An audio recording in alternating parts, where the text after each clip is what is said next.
Welcome everyone. Welcome to our channel Civils for Sure. हम लोग ancient history का series चला रहे थे और एंशियंट हिस्ट्री के सीरीज में अब तक हम लोग जैनिज्म कवर कर चुके हैं, ठीक है। And we are covering from the source Udaan. Only का ओनली के जो सर हैं काफ़ी फेवरेट हैं मेरे, और उनका ही है ये, और फ्री में भी दिया जा रहा है उड़ान अभी। This is a very good notes to read for UPSC or any state PSC, because this is having a comprehensive amount of information which is very much necessary for your exam purpose. तो this is the material जो जितना ज़रूरत है आपको उससे थोड़ा ज़्यादा ही दिया जा रहा है यहाँ इसमें, और बहुत ही कॉम्प्रिहेंसिव मैनर में। अगर आप उसे इतना याद रख लेते हैं, इतना अगर आप एब्जॉर्व कर लेते हैं, तो this will be very beneficial for you. आज का वीडियो बुद्धिज्म से रिलेटेड रहेगा। हमने लास्ट क्लास में क्या क्या देखा था जैनिज्म में, एक बार हम लोग वो डिस्कस कर लेंगे और फिर हम लोग आज के वीडियो को शुरू करेंगे। तो हम लोग जब देखते हैं तो जैनिज्म हम लोग स्टार्ट करते हैं उसके ओरिजिन से, कैसे ओरिजिन हुआ, ठीक है। बुद्धिस्ट के डॉक्ट्राइन से, कहाँ कहाँ सबसे पहले वेदास में मेंशन थे, ऋग्वेद में मेंशन है, कब कब है वो जैनिज्म। तो लगभग लगभग ये डेट बैक करता है वैदिक काल से, ठीक है। बहुत सारे तीर्थंकाराज आए, 24 तीर्थंकाराज थे महावीर। तो Mahavir was not the founder of Jainism, वो 24वें नंबर के थे। उनके बाद कोई भी कैवल्य की प्राप्ति या फिर कोई और तीर्थंकार नहीं हुए, ठीक है। उसके बाद हम लोग टीचिंग्स के बारे में पढ़ते हैं, जिसमें 23rd जो तीर्थंकार थे वो कुछ टीचिंग देते हैं, कुछ महावीर दिए हैं। तो इनके बारे में सभी चीज हम लोग जो पढ़ते हैं। फिर हम लोग वर्धमान महावीर के बारे में जानते हैं, पढ़ते हैं। ये लगभग लगभग बुद्ध के साइमल्टेनियस कंटेम्परेरी थे। 539 से 467 बीसी में इनका जीवन काल रहा था। तो लगभग लगभग ये बुद्ध के साथ, महात्मा बुद्ध, गौतम बुद्ध के साथ ये कंटेम्परेरी थे। फिर हम लोग देखे थे फिलॉसफी और टीचिंग्स के बारे में, अलग अलग जो जैनिज्म धर्म का अलग अलग जो टीनेंट्स है या कैरेक्टरिस्टिक्स है, ये लोग किस चीज पे मानते हैं। तो these all things we also talked about many type of uh, many philosophies like Anikantwad, okay, and we talked about doctrines of Jainism। जो पहला चार दिया गया था पार्श्वनाथ के द्वारा दिया गया था, हिंसा, सत्य, अस्तेय या परिग्रह, और लास्ट में जो है ब्रह्मचारी महावीर के द्वारा ऐड किया गया था। सिमिलरली हम लोग बहुत सारे स्कूल्स के बारे में बात किए थे, दिगंबर, श्वेतांबर। फिर बाद में श्वेतांबर और दिगंबर का भी जो है सब सेक्ट्स हुआ था, तो उनके बारे में भी हम लोग बात किए थे, जैसे मूल संघ के बारे में, या दिशा पंथ, तेरा पंथ, ये किससे रिलेट करता है। तो दिस ऑल थिंग्स आजीविका के बारे में हमने बात किया, और फिर इंपॉर्टेंट टेक्स्ट के बारे में बात किया, ठीक है। सेक्ट्स के बारे में बात किया, ठीक है। काउंसिल्स के बारे में बात किया, डिफरेंट काउंसिल जो हुए उनके लिटरेचर के बारे में हमने बात किया, सिंबल्स के बारे में बात किया, इंपॉर्टेंट सिंबल्स कौन से थे, आर्किटेक्चर के बारे में उनके बात किया हमने, and how they spreaded around. This all things Jain council, okay. So these all things we talked about, and we also talked about their contribution in the society, and that's how we concluded that। बहुत ही comprehensively हमने ये बनाया है। Please पिछला video देखिए, बहुत helpful रहेगा आपको। और ऐसे भी for information purpose, you for knowing about Jainism, what are the principles जिन पे बुद्धिज्म जैनिज्म वो बेस्ड थे, वो फिलोसफी कौन कौन सी थी, तो इसके लिए भी this videos will be very much important to you। आज हम लोग कैसे कैसे देखेंगे, हम लोग स्टार्ट करेंगे फिलोसफी ऑफ बुद्धिज्म से। उसके बाद हम लोग देखेंगे what were the reasons for the spread of this and the popularity जो बुद्धिज्म को मिला। फिर हम लोग देखेंगे कि why it originated, okay. Then हम लोग गौतम बुद्ध की डिफरेंट जो फिलोसफीज है और टीचिंग्स है उनके बारे में बात करेंगे, बुद्धा के लाइफ के बारे में बात करेंगे, बुद्धिस्ट संघ के बारे में बात करेंगे, और उसके फीचर्स क्या हुआ करते थे, बोधिसत्वा कौन हुआ करते थे, क्या थे, काउंसिल्स इनका हुआ था चार, वो कहाँ कहाँ हुआ था, किन के मेजबानी में हुआ था, कौन राजा के समय पे हुआ था, तो कौन से स्कूल रहे बुद्ध में, और बुद्धिज्म का कंट्रीब्यूशन, और इनके कॉज क्या रहा जिसके कारण ये खत्म होता है। तो these all things we will talk in today's video. We'll try to make it short, और थोड़ा कॉम्प्रिहेंसिव है तो थोड़ा सा समय लगेगा, या बट दिस टाइम्स आर, जितने देर ये वीडियो है वो बहुत ही इम्पोर्टेंट है। तो ट्राई किया करो कि मतलब ट्राई किया कीजिए कि आप इसे देखें, 2 बार 3 बार देखें, ताकि कुछ ये आपको एब्जॉर्ब हो सके। Okay, starting with the topic. वैदिक पीरियड के अराउंड में 2 इंपॉर्टेंट रिलीजन आया था। ये किस पीरियड की बात हो रही है? वैदिक पीरियड की। तो वैदिक पीरियड के समय में ही 2 इंपॉर्टेंट रिलीजन आया था, जिसमें से एक जैनिज्म था और एक बुद्धिज्म था। ठीक है, पहले जैनिज्म आया था। Jainism is older than Buddhism, we should very much remember this. उसके बाद बुद्धिज्म आया था। बुद्धिज्म का फिलॉसफी क्या था और इनके फाउंडर कौन थे? तो बुद्धिज्म जो था वो सिद्धार्थ गौतम, ठीक है, सिद्धार्थ गौतम जो अपने लाइफ में एक्सपीरियंस किए थे, लाइफ एक्सपीरियंसेस, ठीक, और उन लाइफ एक्सपीरियंसेस से ये सीखे थे, या फिर ही गॉट द निर्वाणा। उसके बाद ये उन इंफॉर्मेशंस को जो है लोगों में ये बांटे, और उस तरीके से जिनको भी ये बांटे, जो लोग इनको फॉलो किया, जो लोग इनको माना, वो लोग बुद्धिज्म धर्म कहलाए, बुद्धिस्ट कहलाए। ठीक है, this is how it started.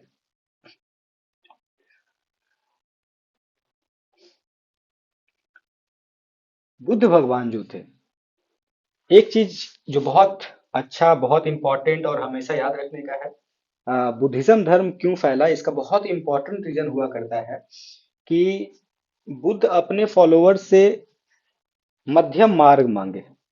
मध्यम मार्ग क्या था?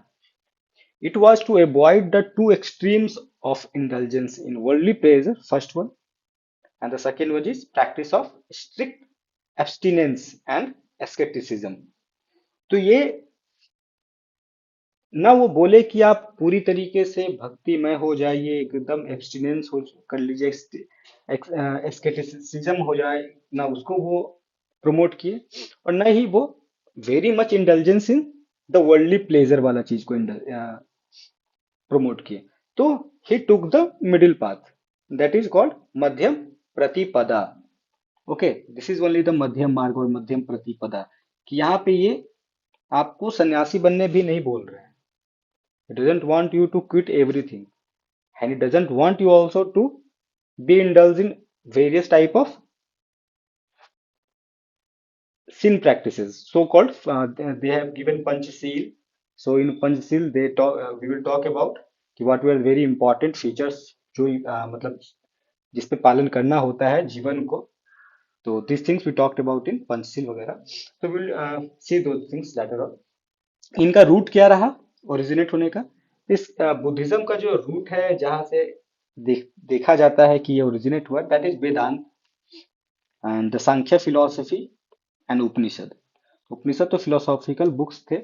वेदांत जो था, वेद के अंत के समय, वैदिक पीरियड के अंत के समय में कुछ बुक्स लिखी गई थी जो वेदास को के ऊपर एक तरह से कंक्लूजन था। तो that was Vedanta, the conclusive part of Veda. Okay, and the Sankhya philosophy we talked about in the previous videos, and then Upanishad. Reasons for the spread and popularity of Buddhism. क्या क्या reason रहे? तो सबसे पहला इनका reason रहा liberal and democratic order. Okay, इनका जो सबसे बढ़िया चीज था कि it was very liberal in approach. आपको कोई हार्ड एंड फास्ट रूल नहीं था। उस समय के जो वैदिक पीरियड में जो लोग महसूस कर रहे थे high high level of rituality and all, तो इसमें ये सब कुछ भी नहीं था, लिबरल था, and it was democratic in order. Okay, the language they choose was very simple. They didn't choose language like Sanskrit और समथिंग जो लोकल लोगों को पता नहीं था। तो वो लैंग्वेज जो है बहुत सिंपल रखे थे। वी विल टॉक अबाउट कैसे लैंग्वेजेस, कौन से लैंग्वेजेस जो है यूज किए गए उस समय पे। Then the popularity of Buddha himself, he was a mass man. वो जहां भी जाते थे भीड़ लिए जाते थे। वो कितने जगह कितने लोगों को ग्रुप को चेंज कर दिए, कन्वर्ट कर दिए। And the fourth one was, चूंकि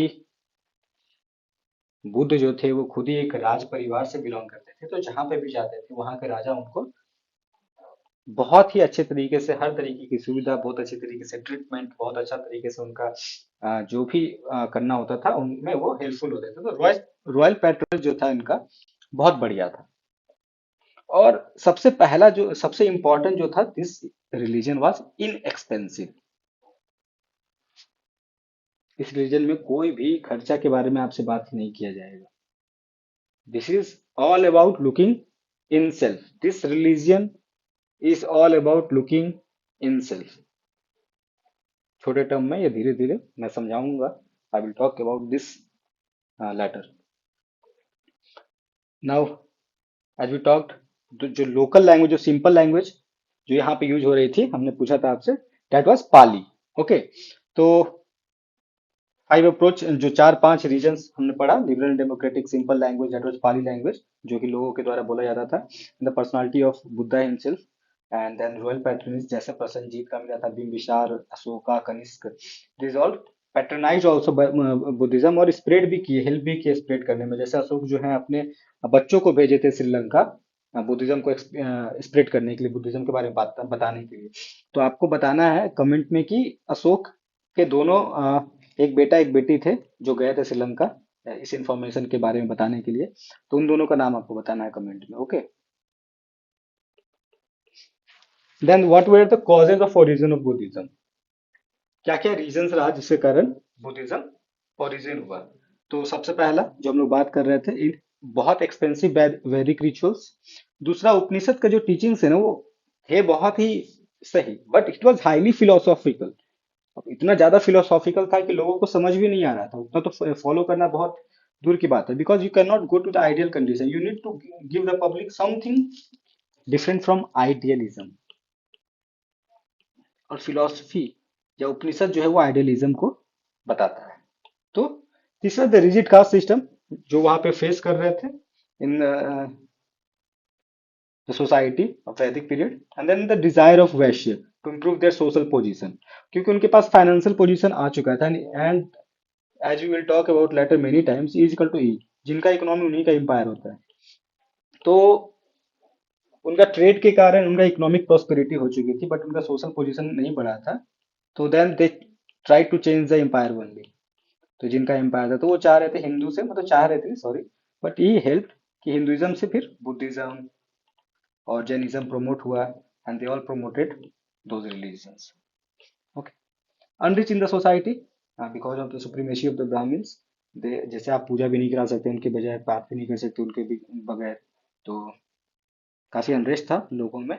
सबको मोक्ष भी पाना होता है, वो जो फेज था, when you talk about something then full society talks about it। तो उस समय ऐसा सिचुएशन था कि मोक्ष भी पाना है, तो लोग थोड़े स्पिरिचुअल थे उस समय ज्यादा, एंड थोड़ा लो थे विज्ञान में, साइंस में। तो that was that period। Okay, then practice of killing cows became hindrance to new agriculture economy। Next,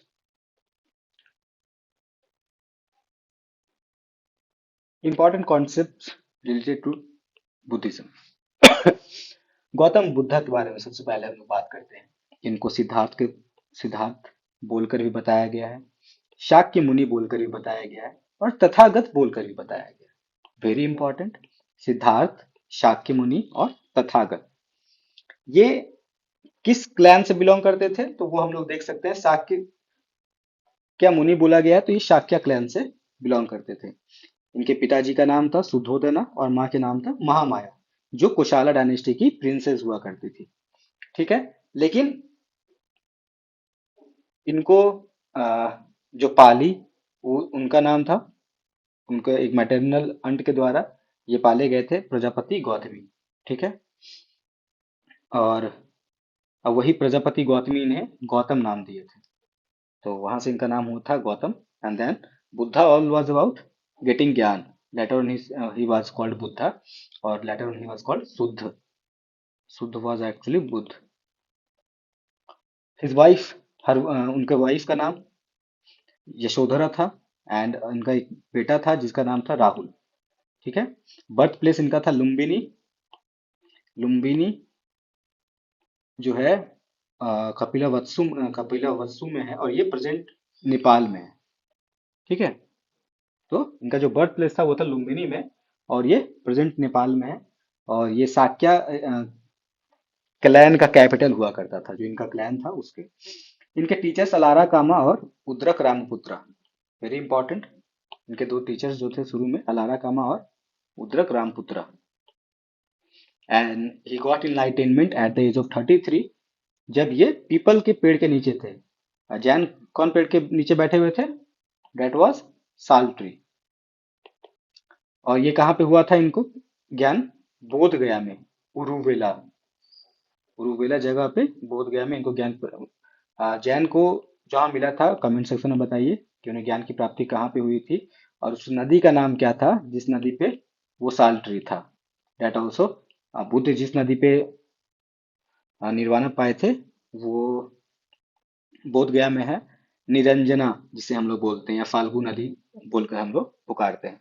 तो this is the four information I want you to comment in the section for Jainism also, कि उनको किस as में हुआ, उन्हें कौन से tree के नीचे मिले, जगह का नाम क्या था, और कौन सा रिवर था। ओके। पहला सरमन जो था ये दिए थे सारनाथ में। सारनाथ में एक डियर पार्क है। ठीक है। तो वहां पे ये पहला सरमन दिए थे। कौन? Buddh. His first sermon was at Sarnath in Varanasi.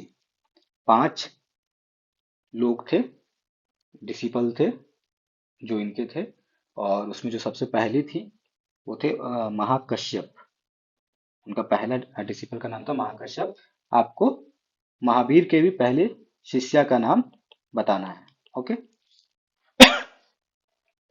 और जो पहला सरमन था उसे बोला गया धर्म चक्र परिवर्तन, turning the wheel of law. ठीक है। इसमें ये बात करते हैं महापरिनिर्वाण के बारे में बात करते हैं। तो महापरिनिर्वाण मतलब, निर्वाण मतलब मिला था, मतलब नॉलेज मिला था। और महापरिनिर्वाण मतलब मोक्ष मिला, मतलब इस धरती को त्यागे। तो महापरिनिर्वाण जो हुआ था इनका साल कुशीनगर में 80 के उम्र पे हुआ था। तो उनको निर्वाण मिला था साल ट्री पे, इन्हें महापरिनिर्वाण मिला। किन्हें? महावीर को निर्वाण साल ट्री के नीचे मिला था, कैवल्य की प्राप्ति। और इन्हें महानिर्वाण साल ट्री के पेड़ के नीचे मिला था। कहाँ पे? कुशीनगर में। कुशीनगर कहाँ पे है? यूपी में है। ठीक है। और 80 उम्र की अवस्था में इनका महापरिनिर्वाण हुआ था। आइडिया ऑफ रिनंसिएशन, ये घर राजपाट सब जब छोड़े थे, तो ऐसा क्या घटा था जो ये सब कुछ छोड़ दिए थे? तो ये एक दिन घूम रहे थे मार्केट में। मार्केट में नहीं, मतलब समझ लीजिए कि अपने राजपाट में नजारा लेने के लिए, कि भाई क्या हालात है, क्या है, लोग कैसे रहते हैं, नहीं रहते हैं। तो इन चीजों के बारे में वो घूम रहे थे, तो उस बीच वो 4 ऐसा चीज देखते हैं जिसके कारण इनका सोचने का नजरिया चेंज हो जाता है। पहला, एक सिक मैन मतलब बीमार व्यक्ति। दूसरा, एक बूढ़ा व्यक्ति। तीसरा, एक लाश। और चौथा, एस्केटिक। ओके। तो जब वो देखते हैं कि आ, बीमारी भी है, ओल्ड मैन भी है, कॉफ भी है, सब लोग रो रहे हैं, सब लोग परेशान हैं, ऐसा क्या है जिसमें कुछ कुछ तो होगा जो इन सभी का इलाज होगा। क्योंकि चारों तरफ दुख ही दुख, दुख ही दुख। इनके कंटेम्पररीज जो रहे बुद्ध के, वो हुए महावीर, जैन खुद, और प्रसन्नजीत के समय पे बिंबिसार और अजातशत्रु। ओके। इनके जो कंटेम्पररीज रहे थे बुद्ध के समय पे, बिंबिसार और अजातशत्रु के समय पे।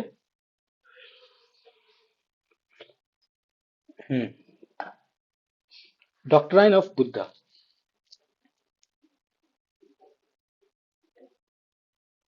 बुद्ध जो थे वो नॉर्मल, हमेशा एक चीज उनका जो हुआ करता था कि जब भी सभा समिति लगाते थे, तो फालतू का वो आंसर देने, डिबेट, डिस्कशन, इन चीजों से वो दूर रहते थे। जब भी आत्मा परमात्मा इन चीजों का बात होता था तो इन चीजों से वो दूर रहते थे। लेकिन वो किस चीज पे फोकस थे? जब वो निर्माण हो चुका था और टीचिंग दे रहे थे उस समय के बाद, तो किस चीज पे फोकस रहते थे? वो लोगों के प्रॉब्लम्स पे फोकस रहते थे।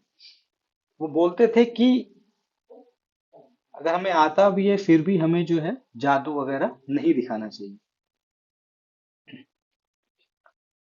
कुछ एक इंसिडेंट होता है कि उनका एक शिष्य हुआ करता है, तो वो कहीं पे जादू से कुछ हेल्प कर देता है, तो बाद में इस बात को पता चलता है तो उन तक भी पहुंचता है, तो फिर वो अपने शिष्य को बहुत डांटते हैं कि इन चीजों का इस्तेमाल इन चीजों के लिए नहीं है, दिखाने के लिए नहीं है, तो just to solve the worldly problems. Okay.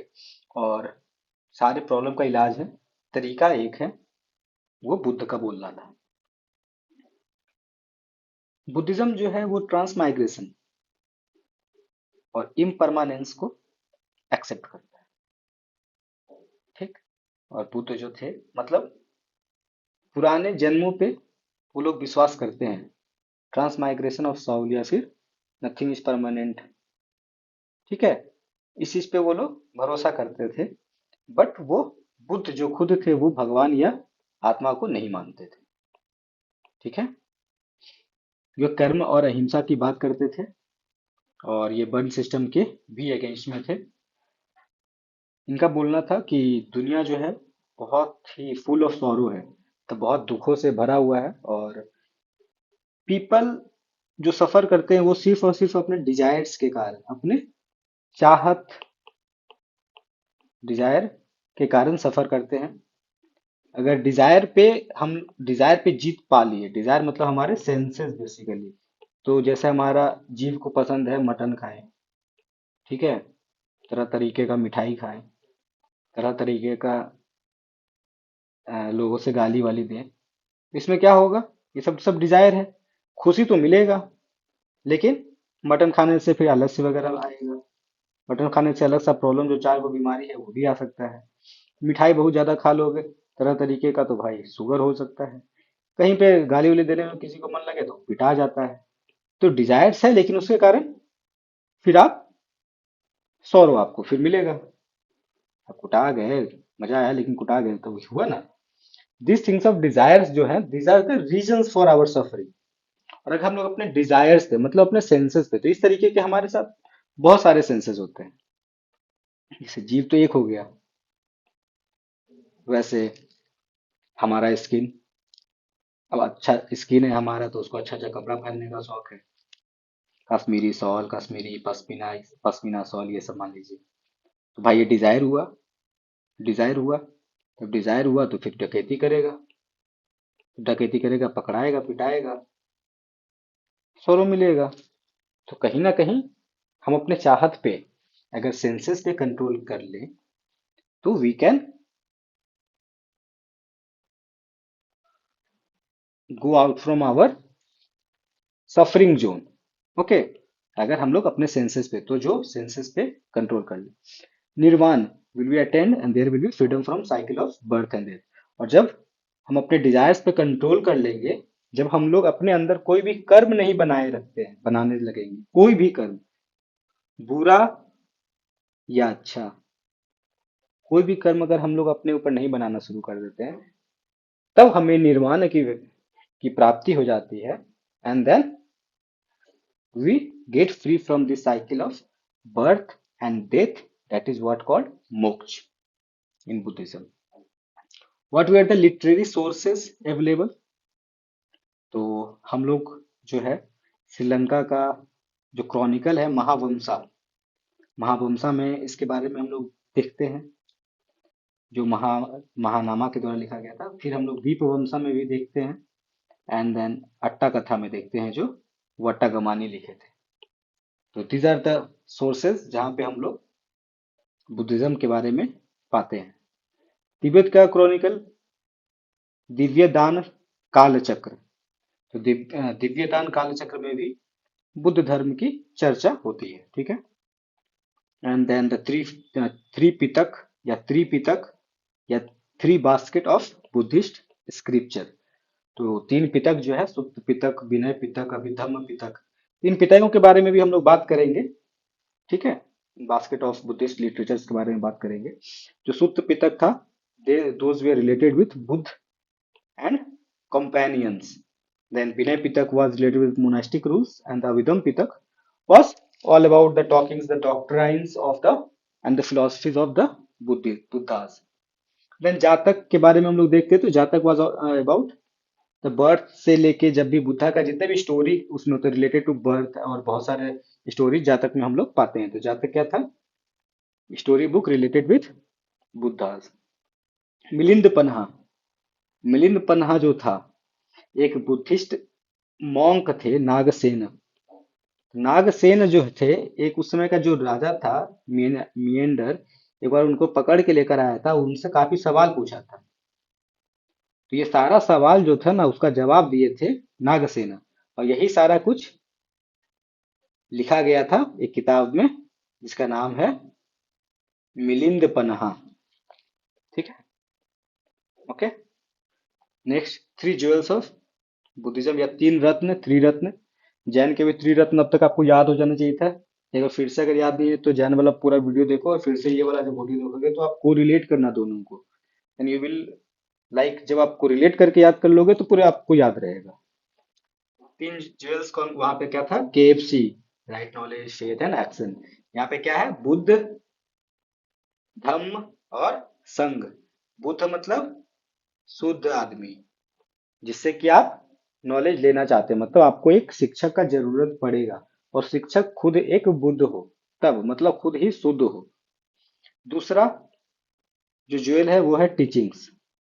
तो अब ये तो टीचर्स वाला तो है कि गुरुजी मिल जाते हैं, बट शुद्ध ही इज बुद्ध और not, we can not say. Then dhamma, dhamma are the teachings जो भी बताया गया इनके द्वारा, डॉक्ट्राइन्स। एंड द संघ, संघ was the order of Buddhist monk और नन। तो इनका एक ऑर्डर, अपना अपना ऑर्डर होता था, मतलब कि जो भी अपने वालों को शिक्षा दे रहे हैं तो उनका जितना लोग है वो उनके ऑर्डर का हो गया। तो इस तरीके से इनका संघ होता था। तो मेरा फलान, मेरा संघ है तो हम मान लो कि मेरे टीचिंग्स पे धीरे धीरे धीरे धीरे साल, 2 साल, 10 साल में 500 आदमी मेरे टीचिंग्स को फॉलो कर रहे हैं। ठीक है, टीचिंग्स एक ही होता था बुद्धा का। हम भी बुद्धा का ही बात बताएंगे, फलाना वाला भी बुद्धा का बात बताएगा, और वो भी बुद्धा के बारे में बात बताएगा, बट हमने पढ़ाया तो हमारे तरीके से, बेसिकली नॉट दैट ये डिफरेंट बट ऑलमोस्ट सेम। तो संघ वो चीज था। ये तीन ज्वेल्स कहलाए, ये त्रिरत्न कहलाए अब बुद्धिज्म में।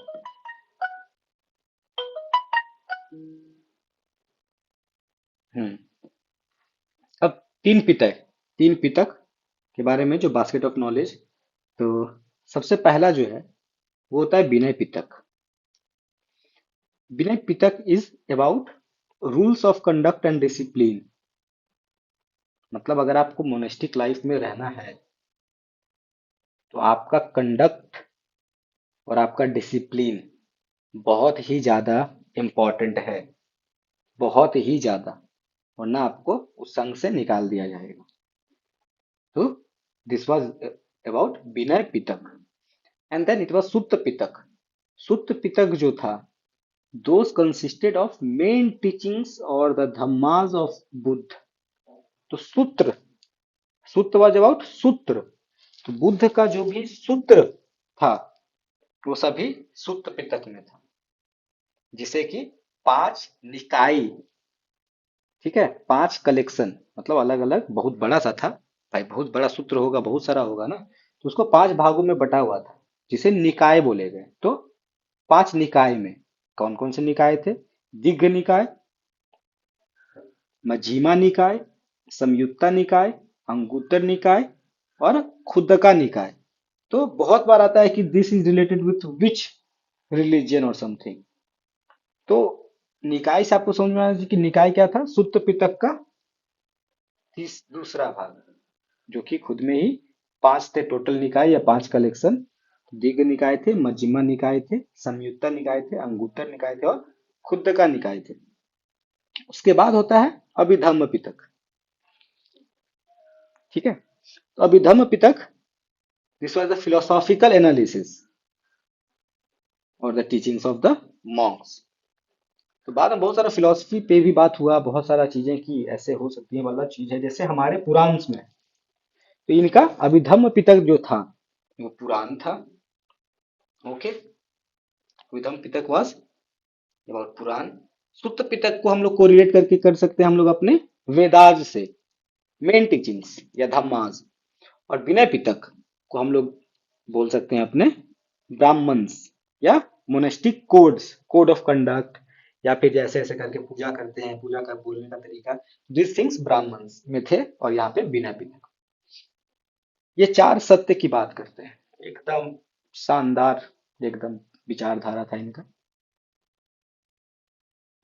चतवारी आर्य सत्यानी, चतवारी आर्य सत्यानी मतलब चार नोबल सत्य हैं। Noble is all about the highest form of, you can say कि pure. noble in Buddhism, they talk about noble satya, they talk about noble silence, they talk about noble behavior, they will talk about noble culture. तो this is how they treat noble. तो four noble truth जो था, या फिर चतवारी आर्य सत्यानी जो था, पहला था दुख है, दुख तो है और सबको है, ठीक है। सबम दुखम मतलब सब लोग दुखी हैं और सबको दुख तो है, दुख। अब दूसरा, दुख है तो कोई तो कारण होगा। तो दूसरा क्या था ट्रुथ, सत्य, कि हर दुख का कारण है समू समूह दया। हर दुख का कारण है, वो कारण क्या था या क्या है, वो है डिजायर, जिसे हम बोलते हैं तृष्णा, डिजायर या तृष्णा। तो हर दुख का कारण है, जिसे बोला गया कारण क्या है, डिजायर। तीसरा बोला गया कि निरोध पॉसिबल है, मतलब सफरिंग खत्म की जा सकती है, बिल्कुल की जा सकती है। अब भाई किसी का कारण है, कारण खत्म कर दो, सफरिंग खत्म हो जाएगा। और जब तुमको सफरिंग खत्म हो जाएगा तो उसको हम लोग क्या बोलेंगे, निर्वाणा या निब्बाना। तो अगर आपको निर्वाणा मिल रहा है मतलब आपको सफरिंग खत्म हो गई। और निर्वाण का जो प्राप्ति है या सफरिंग का जो खत्म होना है, इसे पाया जा सकता है एक रास्ते से, एक तरीके से। और उस तरीके का नाम है अष्टांगिका मार्ग, ठीक है। इसे क्या बोलते हैं, अष्टांगिका मार्ग। तो आप अष्टांगिका मार्ग पे चलकर अपने हर दुखों का इलाज खोज सकते हैं। ये महात्मा बुद्ध या बुद्धिज्म का बोलना था, ठीक है। इनके पांच जो कोड ऑफ कंडक्ट, बेसिकली जब अगर जाते हो विपासना वगैरह, if you know about, very good thing. तो अगर आप जाते हो विपासना वगैरह में, तो they will tell you to follow few code of conduct. आप किसी से बोलना नहीं है, कुछ भी हो जाए किसी से बात नहीं करना, कुछ भी हो जाए किसी में सटना नहीं है। आप आगे सांप भी काट लिया फिर भी आपको बोलना नहीं है, आपको कुछ नहीं होना है। ये वाला वहां पे सिस्टम होता है।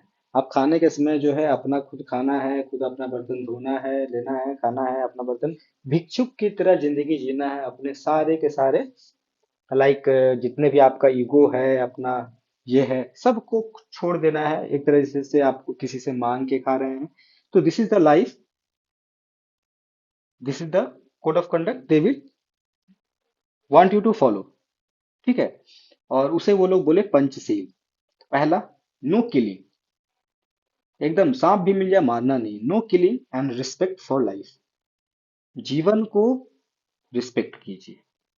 दूसरा, एब्सटेंशन फ्रॉम थेफ्ट, चोरी, चोरी को पाप बताया गया, चोरी नहीं करना, किसी को मारना नहीं। Abstention from sexual misconduct, sexual misconduct में नहीं जाना है, मिसकंडक्ट में, ठीक है। और एब्सटेंशन फ्रॉम फॉल्सहुड, झूठ नहीं बोलना है, ठीक है, झूठ नहीं बोलना है एकदम नहीं। और सबसे लास्ट था एब्सटेंशन फ्रॉम इंटॉक्सिकेशन, मतलब नशापान नहीं। तो 5 या पंचशील या 5 कोड ऑफ कंडक्ट जो बुद्ध में है, that is first life, second चोरी नहीं करना, तीसरा सेक्सुअल मिसकंडक्ट, चौथा फॉल्सहुड और पांचवा नशा नहीं। नशा नहीं, झूठ नहीं, सेक्सुअल मिसकंडक्ट नहीं, चोरी नहीं और किसी का जान नहीं लेना। पंचखंड और पंचस्कंद, पंचखंड और पंचस्कंद, द 5 एग्रीगेट्स। बुद्ध जो मानते थे कि हमारा जो शरीर है वो 5 खंड से बना हुआ है या 5 स्कंध से बना हुआ है, और हम लोगों को अगर अपने सफरिंग या अपने प्रॉब्लम से, अपने दुखों से इजाद पाना है, तो उनका कहना था कि ये 5 अपने खंड के बारे में सबसे पहले जानकारी होनी बहुत जरूरी थी। ठीक। पहला क्या था? दैट वाज रूप। फर्स्ट वाज रूप। हमारे जो 5 फिजिकल ऑर्गन्स है, आई, ईयर, टंग, नोज और बॉडी, ये सभी हमारे रूप में शामिल होते हैं। ठीक है। और इसी में होता है हमारे सारे सेंस ऑर्गन्स, जो कि जैसे हम लोग देख सकते हैं, सुन सकते हैं, टेस्ट कर सकते हैं, स्मेल कर सकते हैं और ठीक है, स्मेल कर सकते हैं। दूसरा दूसरा जो हमारा खंड है, स्कंध है, वो है वेदना या सेंसेशन। तो जब आप देखोगे, जब फील करोगे, when you will go to Vipassana और समथिंग, तो वहां पे आपको बताया जाएगा how to feel your senses. तो धीरे धीरे जब आप फील करोगे तो अपनी स्किन को आप वाइब्रेट करता हुआ पाओगे। यह हमारा स्किन जो है, हर पार्ट जो है वाइब्रेट कर रहा है। Every second we are shedding something, we are making something. तो that is sensation, feeling of sensation. That is the second khandha या second skandha. The third word is perception, जिसको हम लोग मजाक में सिक्स सेंस भी बोलते हैं। तो जब आप अपने संवेदनाओं तक अगर फील करने लगते हैं, कंटिन्यू करते हैं, समझने लगते हैं, तो फिर आपका परसेप्शन जो है, द कैपेसिटी टू रिकॉग्नाइज और कॉन्सेप्चुअलाइज कॉन्सेप्चुअलाइज द थिंग्स, ठीक है, एक दूसरे को जोड़ करके, जो कनेक्ट करके बोलते हैं चीजों को, वो आपका बढ़ जाता है। जो जो बड़ा बड़े जो नॉलेज हुआ करता था, मेडिटेशन हुआ करता था, दैट इज ऑल द खेला ऑफ परसेप्शन। असली नहीं देख सकते थे, वो चीजों को रिलेट करते थे, लगातार लगातार लगातार रिलेट करते करते करते करते चीजें वो दिखने लगती हैं। देन मेंटल फॉर्मेशन, तो when you have a perception ना, then you can mentally form it. और मेंटल फॉर्मेशन को वो लोग क्या बोले? संथाराज। तो आप कोई भी चीज को जैसा देखकर आप सोचते सोचते सोचते परसेप्शन पहले लाते हो, उसके फिर उसको दिमाग में बनाने लगते हो, मेंटल सिंथेसिस करने लगते हो, तो फिर वो जो है धीरे धीरे वो कॉन्शियसनेस में भी आने लगता है, मतलब वो सच होने लगता है। तो लास्ट वन इज कॉन्शियसनेस, मतलब अवेयरनेस। ठीक है। Awareness is very very important. तो पहला जो है हमारा है जितने भी सेंस ऑर्गन है रूप पे, मतलब हमारे बॉडी पे। दूसरा क्या हो गया? जो सेंस ऑर्गन है, वो सेंस ऑर्गन का सेंस जो कर रहे हैं उसको हम लोग फील करें, फीलिंग द सेंसेस। तीसरा क्या है? जो फील कर रहे हैं उसके बेसिस पे हम लोग एक परसेप्शन बिल्डअप करना, कैपेसिटी टू रिकॉग्नाइज वाला चीज एंड एसोसिएटिंग वाला चीज, and then mental formation of the things, जो भी सोचना वो बन जाना, और उसके बाद फिर कॉन्शियसनेस या अवेयरनेस या फिर विनाना। ठीक है। तो this is the most indispensable element या फिर most important element in the prediction of experience. ठीक है। और ये सब कुछ जो कॉन्शियसनेस जो सबसे इंपॉर्टेंट है, वो सब कुछ पे डिपेंड करेगा, सिर्फ एक लौता इंडिपेंडेंट नहीं है, एवरीथिंग इज रिलेटेड। तो दीज आर द 5 एग्रीगेट्स जो बुद्ध भगवान बात करते हैं। यू शुड नो, इंपॉर्टेंट, क्योंकि अब जो है यूपीएससी थोड़ा अंदर जा रहा है, तो एक आपको मैंने समझा भी दिया, आप शायद समझ लो थोड़ा। अष्टांगिका मार्ग के बारे में बात करेंगे, जिस रास्ते पे चलकर आप है जो अपने सफरिंग को खत्म कर सकते हैं बुद्ध भगवान के अकॉर्डिंग। ठीक है। तो it is an interconnected activities, basically related with knowledge आप में होना चाहिए, कंडक्ट होना चाहिए और मेडिटेटिव प्रैक्टिस आप में होना चाहिए। तो आप इस आठ एट फोल्ड पाथ का रास्ते का आप इस्तेमाल करके जो है आप मोक्ष की प्राप्ति कर सकते हैं।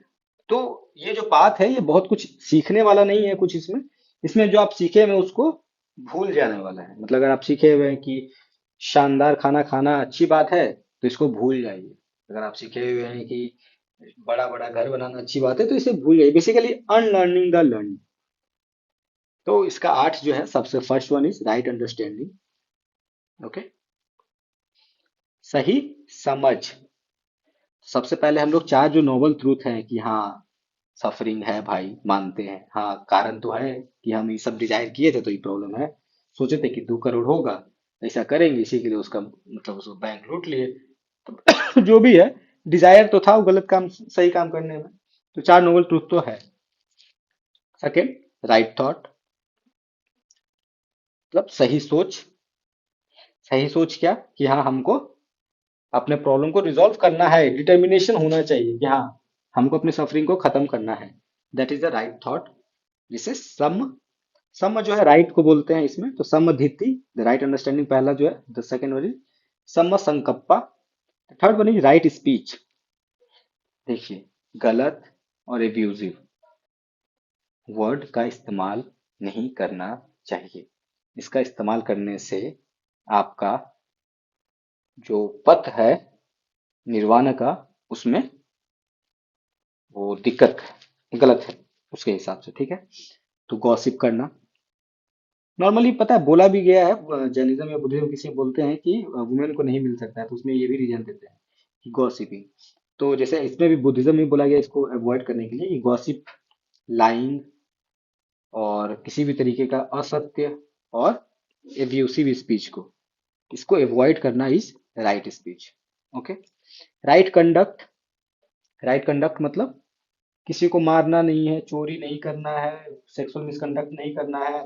और जो हम लोग बात किए थे, these are the things we should refrain from. This is called right conduct. The fifth one is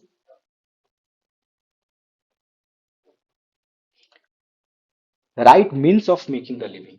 मतलब जिंदगी जीने के लिए हमें कुछ करना चाहिए, और जो कुछ करते हैं वो सही होना चाहिए। ठीक, जैसे कि मीट का दुकान खोल के हम पैसा नहीं कमाना चाहिए, किसी को उसमें वायलेट करते हैं, या फिर गुंडागर्दी नहीं करना चाहिए। ठीक है, तो we should have right means of making a living.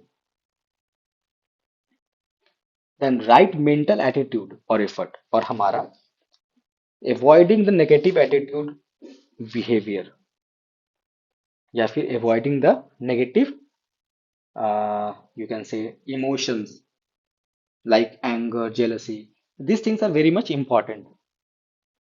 Okay, mental attitude. And the seventh one is mindfulness. Right, mindfulness मतलब हमारा दिमाग और शरीर दोनों के ये से हम लोग स्टेबल हैं। ठीक है, बॉडीली भी और हेल्थ भी। तो राइट माइंडफुलनेस, तो हम लोग सही सोच पाते हैं जब हमारा अच्छे से खाए पिए, शरीर स्वस्थ काम कर रहा है, दिमाग स्वस्थ काम कर रहा है, तो हम लोग स्वस्थ अच्छी चीजें सोच सकते हैं।